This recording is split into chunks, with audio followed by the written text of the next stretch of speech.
Hello, everybody, and welcome back to the Garden of Sports Fantasy Football Podcast. I'm your host, Jake Gardner, alongside my brother, Zach. Hello. Oh, well, all right. And our special guest, Kyle Forsythe, who basically is becoming a host himself. Oh. It's a long hello. I had to do a real short one. Oh, yeah, makes sense. So, we're back. We're going to give you our 3x3, each of our top 3 pickups for the week. Then we'll break into surprises, fantasy relevant injuries, and then trade targets, buy lows and sell highs. So without further ado, there it was. Glory hole. We'll break into it. I guess that's your transition noise. We'll go with it. It's just Yeah, fine. we'll go Jerry with it. Jones could be our transition. It's fine. Yes, sir. Zach, who do you got? Wow, whoever's behind the soundboard has got a sense of humor, let me tell you. So I'll start it off with Justin Fields. Is that because he gets hit all the time? Or? Chicago quarterback, for those who don't know. So he's been over 17 points the last 4 weeks. 23.4 fantasy points 2 weeks ago and 26 just this last game, including both of them against pretty good defenses. Going into the Patriots game 2 weeks ago, Patriots were a top 5 total defense. And then Dallas going into last week was number 1 overall defense in fantasy and the actual NFL DVOA, like how they rank total team defense. And the Bears put up the best performance so far this season against both of those defenses. So that's definitely something I bet you no one predicted. No. And True. now they have a new weapon in Chase Claypool. Who's only going to add to the offense? Maybe. Well, let's be honest, he's probably not. But better than anything they have on the roster. I think he now. is. Yeah, we'll see. I'm not as Big target. I'm not a Claypool guy per se, but maybe he'll have a chance to prove me wrong. Yeah, prove my 6'4", doubts. tits are jacked. I mean, What would you do if the Bears traded for Gabe Davis? Would you just about like shit your pants and Now that is a move. That is a move I could get behind for sure. oh my gosh. Hello, Super Bowl. No, but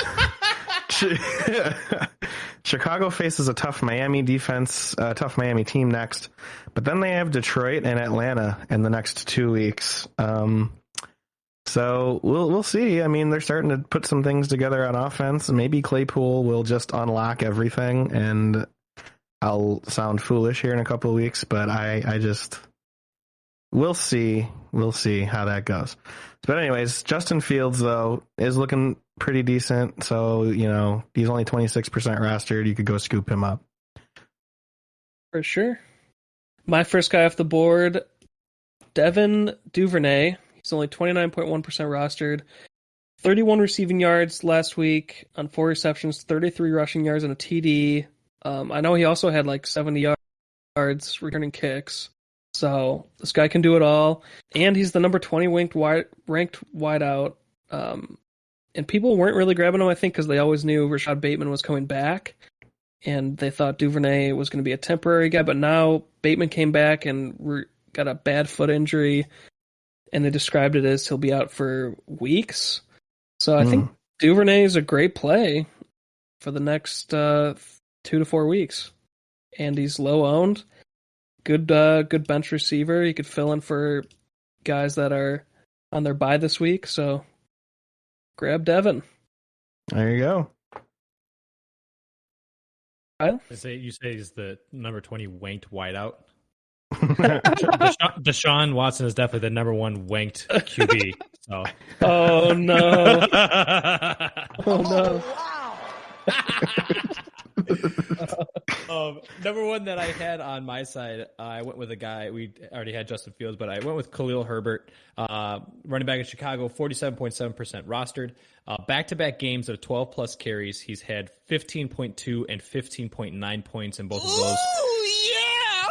Which, on top of that, have been against two really good defenses, like Zach was saying. So he's averaging 6.2 yards per carry this season, which is third best in the entire NFL, which is unbelievably shocking to me. I could not believe that. Whereas I think David Montgomery is only like 3.7 per carry. Wow. But also David Montgomery gets a lot of up the middle, hard running plays, whereas Herbert kind of gets a little bit more of the play action. But irregardless, the next four games they have is their home against Miami, then home against Detroit, at Atlanta, and then at New York Jets. So kind of favorable for there. So if he is not picked up in your league, I think that he is a big add, especially with injuries or if you have anybody on bye. There you go. All right. Nice. That's a good one. Oh, and then it's back There to me you go. here. Yeah. Okay. Yeah, I'm like, all right, next up. Oh, it's me. Okay, Romeo Doubs, wide receiver on the Packers. He's pretty good. Don't really have Wow, what a stats sell. in front of me right now. Hold on, I'm gonna go. I should have had him pulled up. My internet's was not cooperating today, everyone, and it finally got up and running. So Yeah, he Technical got difficulties. 62 yards on 4 receptions, 1 touchdown, 12.2 fantasy points in, well, it depends on your scoring format, but yeah, the other Green Bay wide receiver came back and Yep. instantly got a concussion, so it looks like it's still Dobbs' number one role to keep Yeah. right now. He's 47% rostered. I don't know if any of you watched the game. Was that Sunday night? But he had a beautiful catch for the touchdown where he like turned his head around like 3 different ways and was repositioning his body like a bunch of different times. And he went and found the ball, and it was just a beautiful little snag. Looks like he's slowly becoming Rodgers' favorite target. And so this is definitely the time to get him because he's starting to put some things together, and I think he might have a really solid finish to the year. So this is like the calm Nice. before the storm that I'm kind of predicting that he's going to go off here for the next few weeks. Okay, for sure. My number 2 guy here, Kadarius Toney. I think he could become a Tyreek Hill-esque player with Mahomes at the helm. Mahomes has proven that doesn't matter how good of a defense he's facing, he's still the number 1 QB in the league. And now he has a speed and cut player that he's been missing in Tyreek Hill. So I think they're super excited about it. I mean, this is a former number 1 pick, or no, first-round draft pick for a reason. And I think he's finally going to have a good QB, and hopefully he can stay healthy. That's the big thing. But 53.9% rostered. He's explosive, and I think he could be a league winner. I don't know how you guys feel, but I'm trying to get him. Yeah, maybe. I don't Wow. know. I'm not a big Kadarius Toney guy. He hasn't really proven anything yet in the league, and I know that he's been on the Giants, and I know that they're kind of, when everyone's healthy, they're kind of stacked at receiver, but I don't know. He's gonna definitely have to prove it to me. I don't care what team he's going to. Kind of the opposite way. I think that no matter who it is, I think that the Chiefs offense can make anybody look good because Patrick Mahomes is just that good. And they have a great running attack, which puts the pressure off of the passing game, and it opens it up. We've seen receivers that have been in Kansas City who have then left who haven't been as good. And we've seen guys who have had like a resurgence in their career after they've gone to Kansas City. I think offensive superpower. I don't know that he's a league winner, but I think that he's definitely someone worth putting in a waiver for. The guy's got talent. It's just a matter of can he mesh with this offense fast enough to maybe save your lineup if that's what you're looking for. For sure. Who you got, Kyle? So next, I went with another quarterback on here. I went with Trevor Lawrence. QB of Jacksonville, 54.3% rostered. So a little high on the rostered, I know. But he is the number 10 ranked scoring QB in fantasy football right now. Had a really tough showing at home against Denver. Denver had one of those games where they're just playing really well, and Lawrence just couldn't really make things happen. But however, he is now at home versus Las Vegas, which ESPN has Las Vegas ranked as the lowest ranked passing defense in the league. Really struggling, and we all know that he can also work with his legs. If he can just kind of get on, hoping for a bounce back game here. If you're looking for someone on bye, or if someone's injured, I think he's a great pickup if he is still available in your league. Sure. There you go. Like it. Zach? My last guy, Chuba Hubbard. Possibly is going to come back this week. He's a decent flex option if you need somebody. Lots of bye weeks this week. He's only 35% rostered, so you could be looking for another sneaky little running back. Yeah, and it says him and the coach feel good about him coming back and playing in week 9, so yeah, I definitely like this one as your number 3. My number 3, a little higher owned, but I felt it was important to talk about him. Ravens defense. They're the number 8 ranked defense, and I think they just gained the best linebacker in the league in Roquan Smith. So I see them breaking the top 5, and especially if you haven't had any great defenses yet. Ravens defense has kind of been a streamer. People have been dropping them, so I think you can snag them, feel pretty good. They could finish top 3 maybe. Yeah, maybe. Yeah. I agree that I think that Roquan Smith... Well, Roquan Smith also has the stats to back it up that he is the top, if not one of the top middle linebacker in the league. Yep. And the fact that they added him on top of an already really good defense, what is something that absolutely I'd be looking for. If they're available, I'm definitely trying to pick them up. If you can, like we've kind of said in the past, your defense can kind of make or break you. If you end up having negative points every single week from your defense, and it's going to really shoot you in the foot. If you can have a defense that's scoring you multiple points, if not up to 10 points every single week, that could make or break you. So I think it's big to look at. For sure. Who you got, bro? Then last one I have is Michael Bagley. I didn't even know that was a player in the NFL until I was doing some research, but he is the kicker for Detroit. He is 0.7% rostered. And so he's got a whole lot of space. Honestly, this was kind of a guy that you probably not necessarily need to put a waiver in on. You could probably honestly just pick him up after the waiver deadline. But he is 8-8 on the season. He's only played in 3 games. The past 2 weeks, he has had 9 and 10 points.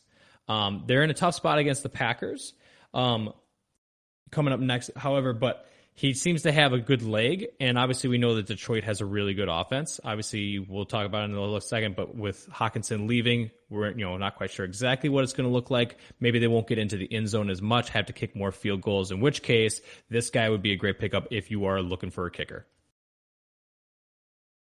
Definitely. I like it. All right.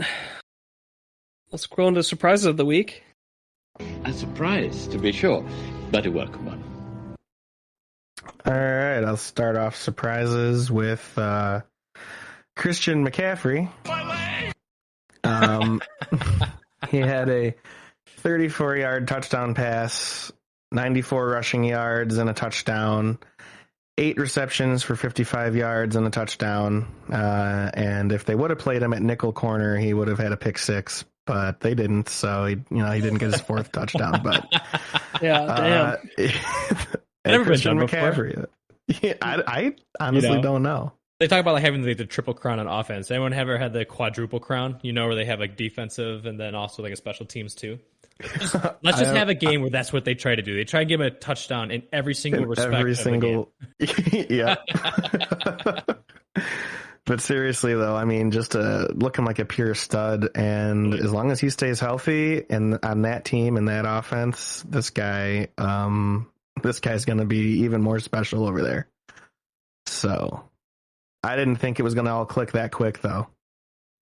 And I don't know, if Garoppolo goes down, maybe they got their next quarterback too. Jeez. Oh my god. Nah, too short. All right. Well, that's my surprise. Christian McCaffrey. Have a day, sir. Nice. My surprise, Deontay Foreman, 31.8 fantasy points, 118 yards, 3 tutties.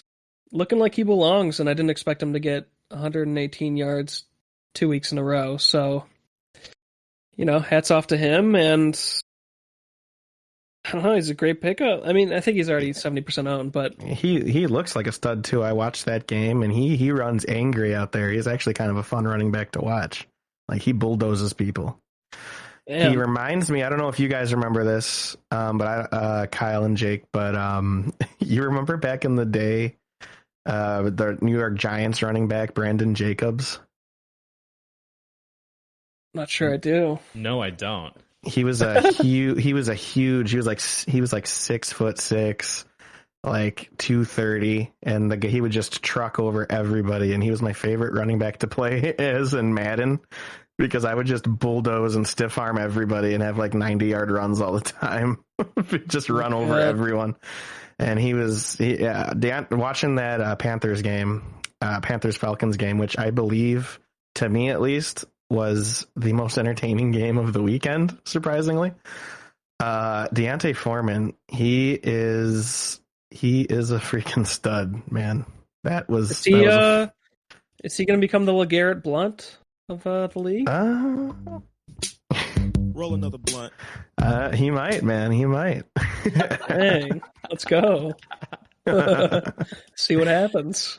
It happens. I don't You know. never know. Impressive, though. Impressive, absolutely. Just a little bit. All right, Jerry. Ruining the Yeah, fun. okay, Jerry. I'm Jones, man.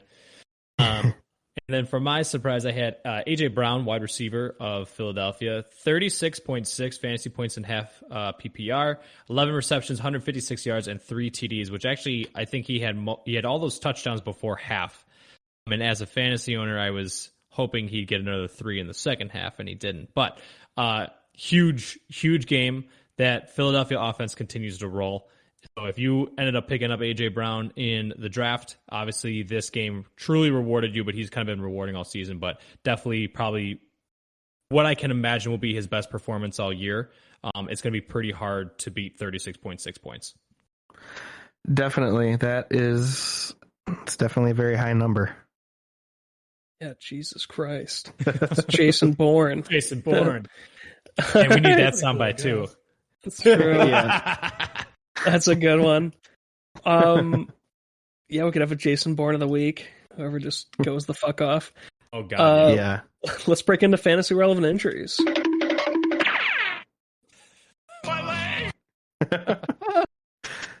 All right, I'm going to run through these quickly. Some of them, pretty standard. Some of these guys piss me off, so let's just get into it.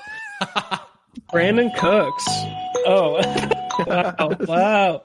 Brandon Cooks' wrist did not practice on Tuesday and has a Thursday night game, but this could be because he was on the trade block and then nothing ended up happening, so got to monitor it really closely tomorrow.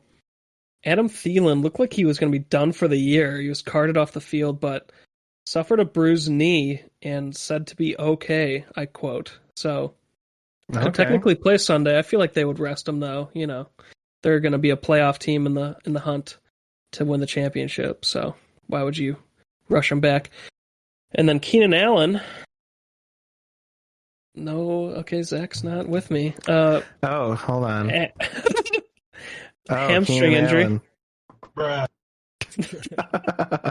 Missed most of the year and has been very frustrating. Tried to come back, left the game again. It just seems like a lost season for him. And he didn't practice Monday, so very frustrating. Darren Waller, hamstring, targeting a week 9 return. Rashad Bateman, foot, going to miss some time. We were talking about that earlier. And I quote, going to be a few weeks is what the coach said, so who knows? That could be longer. Gus Edwards, mild hamstring injury, considered day-to-day. Mark Andrews dealing with shoulder and ankle injuries, but both appear to be minor. Cooper Kupp, ankle. People were worried that he might have really hurt himself, but he said himself that he dodged a bullet, getting hurt on one of the last drives of the game.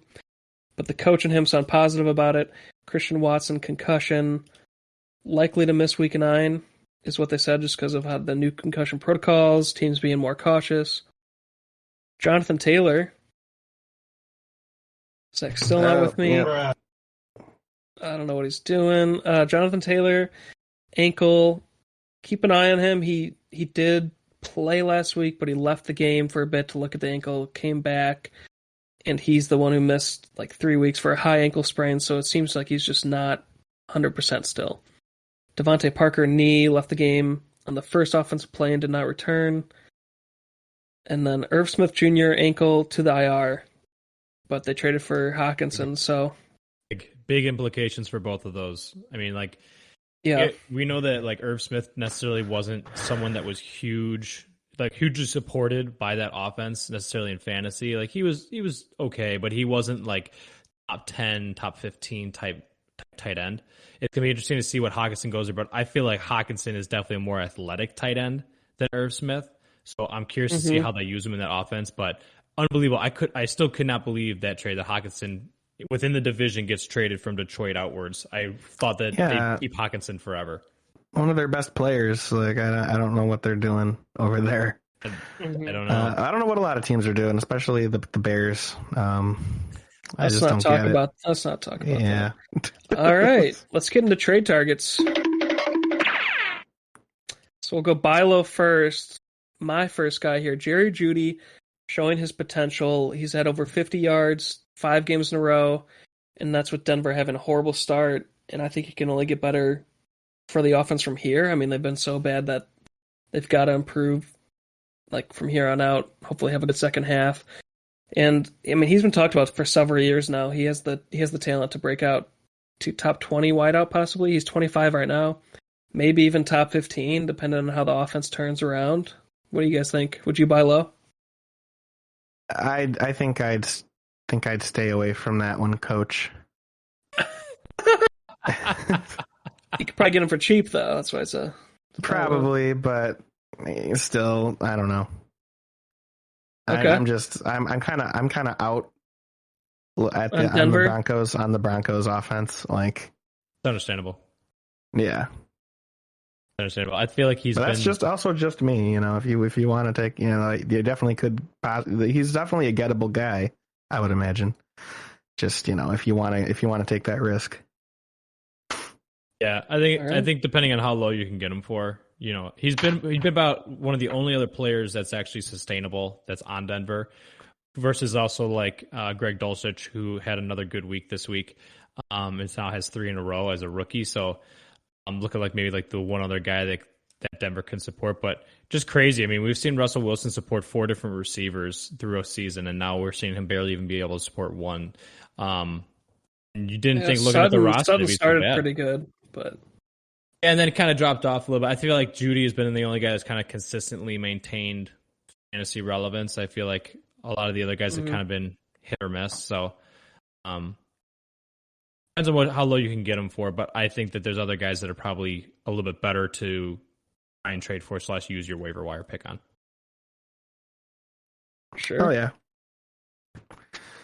All right, and then I got for buy low Amon-Ra St. Brown.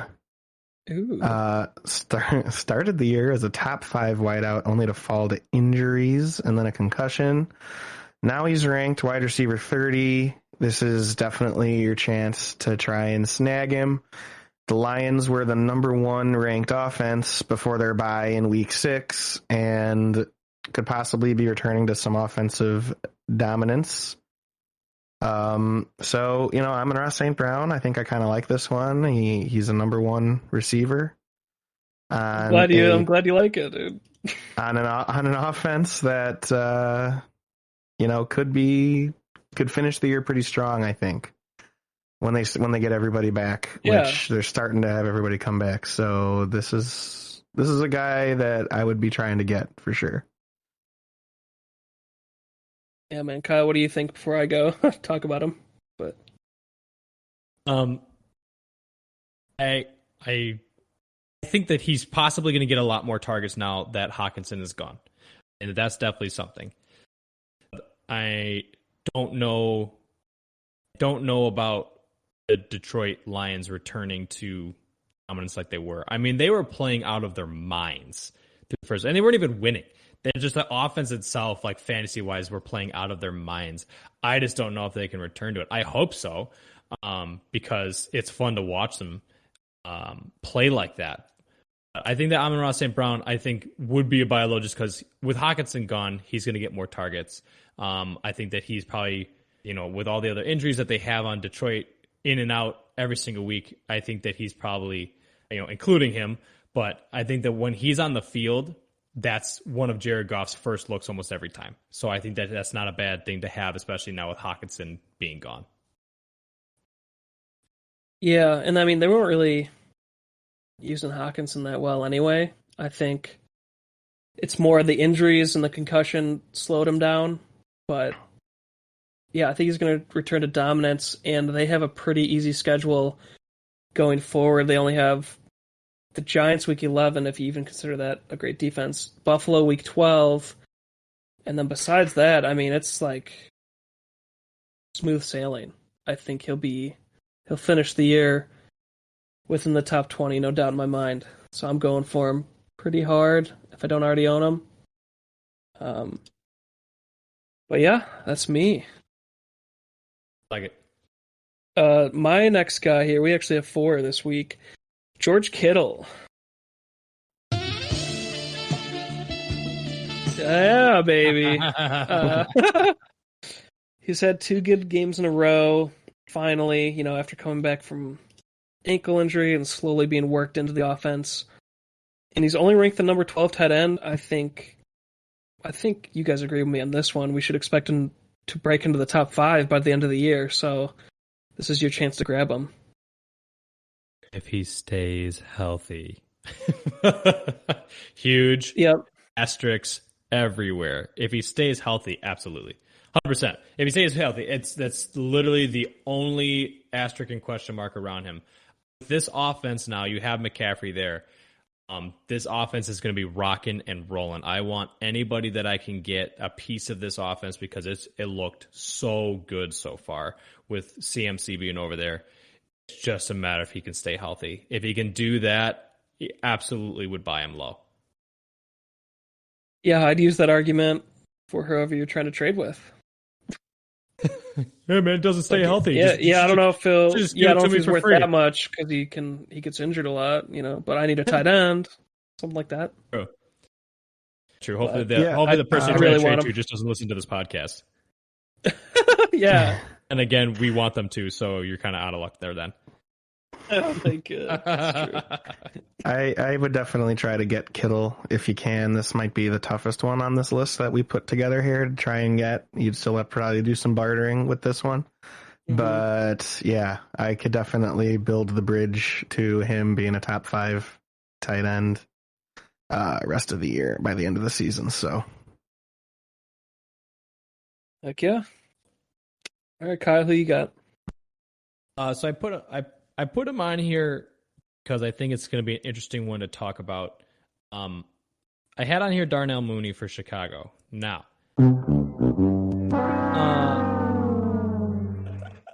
oh my god, I love it. So now that they're adding Chase Claypool to Chicago, we've seen the Bears have played really good over the past 2 weeks. And I think that kind of almost every single other fantasy that I was on and everything is kind of really high in the Bears players right now, especially on offense, just with how they've played. They kind of seem like they're figuring it out.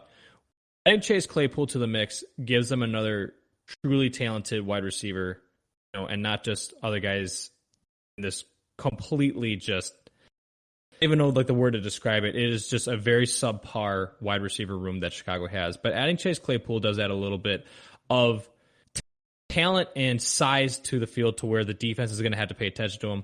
Darnell Mooney hopefully should stop being double covered as much because there's another guy that's actually able to catch the ball. And you wonder if he's going to start to break out Fields, especially, break out more, especially with Fields being able to play better like he has. And they have 2 beatable teams on the horizon. So you wonder if he's going to be able to break out. I'd try and buy him low, especially if there are people that are frustrated with him, frustrated with the Bears offense, had him on the bench, or maybe even dropped him by now. I'd be trying to pick him up. Yeah, I like him and Claypool if you can't get Mooney. I think. And Komet too, honestly. Yeah, first you could NFL just touchdown pick ever. him up. Yeah, you can just pick him up for free.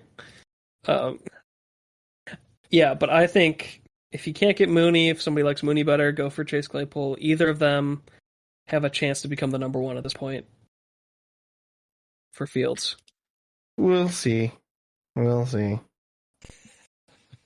All right, Zach's a hater, so just don't listen to Zach on Claypool. But he's not of sound mind. Yeah. Yeah, Claypool's the answer. He's the answer that solves all the Bears' woes. Okay. Gotcha. Mooney's small and fast, and Claypool's a big target, dude. Good hands. I think And he's you need both. You need both types of wide receivers. How's he a head case? The Pittsburgh Steelers, possibly the best organization in football, couldn't wait to get him out of that team. Yeah, we got a good one. They're rebuilding, and weren't utilizing him correctly. They're laughing all the way to the bank with that second round pick, but that's my opinion. I'm a cynical Bears fan, so don't listen to me over here. I just love that we stole him away from Green Bay, because apparently there was an interview that I saw with Aaron Rodgers that were like, oh yeah, apparently we're looking at a few receivers and everything. We're really excited about one of them. Hopefully we'll be able to get him. Turns out he's talking about Chase Claypool. So, and dude, especially we know, and there were other people were saying like, oh well, maybe they were saying that just to try and get the Bears to go up. First of all, he didn't even know that the Bears were in on it. The Bears surprised on today had surprised the Steelers by sending over a package for him, just being the second round pick. Yeah, the Steelers got back to the Bears and they're like, hey, you sure that wasn't a mistake? You didn't misclick on that second round pick? You gotta imagine how absolutely frustrated Aaron Rodgers is, that he's been talking about like, hey man, all these guys suck. Like they shouldn't be playing if they suck this bad. Finally, they're like, okay, maybe we'll get your receiver, and then they get stolen away by the Bears. Yeah, we'll see. I would absolutely love it if you guys are right, but I'm never going to believe until I see it that the Bears have done anything right. So all right, I'm tired of all the hope and getting my hope and getting it all, and and just having it shattered because they just are so inept. You play the for yourself right now with. There you go. That's you. That's you right now. Yeah. Okay, that's you. That is me. That's been me ever since I've been watching the Bears. Since I was a wee lad. Dang. Maybe you can start like a Bears cry circle group and get together once a week or something. I don't know. Yeah, we'll be across the hall from your and Kyle's the Bears support rally. Nailed it. Yeah. Well, I had something else in mind, but I can't say it for. I got you, soggy waffle. Yep. How'd you I was picking to sell highs. My guy off the board here, and I wanted to get your guys' opinions. It's kind of a question: do we sell high on DeAndre Hopkins? He's had 2 amazing starts in a row, but he is 30. He does have the head case QB. Can he keep this crazy production up? I don't know. This might be like peak value. I think DeAndre Hopkins is going to be good for the rest of the season, but I also think that he's a perfect sell high right now because he's only played a couple games. You can trade him. You can trade him right now, and you could probably get. Maybe trade him for like a top 15 wide receiver right now. Yeah, you can get some big names. Yeah, you could, maybe get a running back, top 10 or lower running back possibly, with that one. If somebody has a lot of running backs and needs a receiver, I think Hopkins could still has that name value where he could probably still get you something decent back. And if you are worried about him, the rest of the season, but I don't know. You could look at it either way, because if you do have him, he is fresh now, starting the year, and is, could be really could finish the year very strong. But you could look at it a number of ways, but yeah, he definitely would be a good sell high that could get you something good back for sure. Yeah, just before you go, Kyle, I just don't like his defensive schedule. He's got Seattle, who has been a surprising defense this year. Week 10, the Rams. Week 11, San Francisco. Week 12, the Chargers. That's not bad. Then he still has a bye week, 13. Week 14 is New England, who is the number 2 ranked defense, at least in fantasy. Then Denver, Tampa Bay, Atlanta, which might be your championship week, which would be good. And then week 18 in San Francisco. So I just feel like it's a pretty tough schedule the rest of the way for them. Yeah, that is and tough. That's why I was thinking he might be max value right now. Yeah, I mean, it's DeAndre Hopkins, though. Yeah. Yeah. My only thing, but I mean, obviously, if let's be honest, you've had him on your bench this entire time now, probably in the IR spot, but like you've had him on your bench. If you're not necessarily hurting for him, I think absolutely sell high. If you're hurting for a wide receiver and stuff, then I guess he's coming to you at the right time. But if you've kind of been this long through the season without necessarily needing him, I'd say there are plenty of people that are absolutely desperate, and they're going to be chomping at the bit to try and get this guy on their team to try and save their season. So if you don't need him, you've been good so far this season without him, I'd say put him on the trade block, see what you can get for him. For sure. All right, Zach, who you got? I got Deontay Foreman. While I am a Deontay Foreman believer because he just looked very impressive in that game, he probably could get you something right now just because he put up such a big stat line. People are gonna be like, "Ooh, yeah!" when they see that one come across. So I believe it is maintainable, but I could see the other side of it. Maybe you're just, because maybe you're just got some questions on it. I think that he's going to be good the rest of the year, but he definitely could fetch you something right now. If you are a little worried about it and want to trade him, he could be a good one, because chances are he is your third running back. Or fourth. Or fourth. So that's another reason why you could get some depth elsewhere. Like maybe you're like, oh, I want to go get George Kittle, and you have a package including Deontay Foreman in there for George Kittle that could get you that. So you just got to kind of see what you need. If you don't have wide receiver depth, you could use Foreman as a piece to get a good wide receiver. Maybe trade him, try and get a Gabe Davis. I think you could do that, though. That's the whole point, is I think you could do that. So yeah, but also he could be like the number 1 flex play the rest of the year. That's true. You just never know. RB1s are going to be RB1s, But it's a matter of that Hubbard was completely out for this game, so it's really going to be interesting to see how they play when Hubbard is back in and healthy. Will they go more of a committee, or will this start right now, basically tell the Panthers, okay, we have another RB1, we don't need to do a committee as much? I don't know. It's going to be interesting to see this next game. Yeah, for sure. I had on this one, Tony Pollard for Dallas looked outstanding. He looked absolutely awesome. He was probably the most impressive player on the field during that entire game against the Bears. Pollard had so many cuts. He looked great. He was quick to the ball, quick past the front 7, and was getting downfield a lot. I think that this is probably a good thing to try and capitalize on his big week. Obviously, we know that he's an RB2 on the roster with Dallas, who then got the start. I don't think that he, obviously, you guys can correct me wrong. I don't think that kind of production is going to be reproducible through the rest of the season. They faced off against a horrible Bears defense, and he had a great week. He's also second in line in Dallas's offense. So I think if you can try and get as part of a package to like trade for something else, I'd say I'd do it now, because I don't think he's ever going to have that game again, probably the rest of the season. I'm with you there, Kyle. I totally agree. I think Tony Pollard is a beautiful sell high right now because I think people will be like, oh, why is this guy trading Tony Pollard? Right. And I think that might go through. I don't see that. I don't see him continuing that either. I think he's a talented back, and I think he's going to be good, but like Zeke's going to be back here soon, and they go 50-50. Like the only reason he got all the carries is because Zeke wasn't available for the first time ever in his career.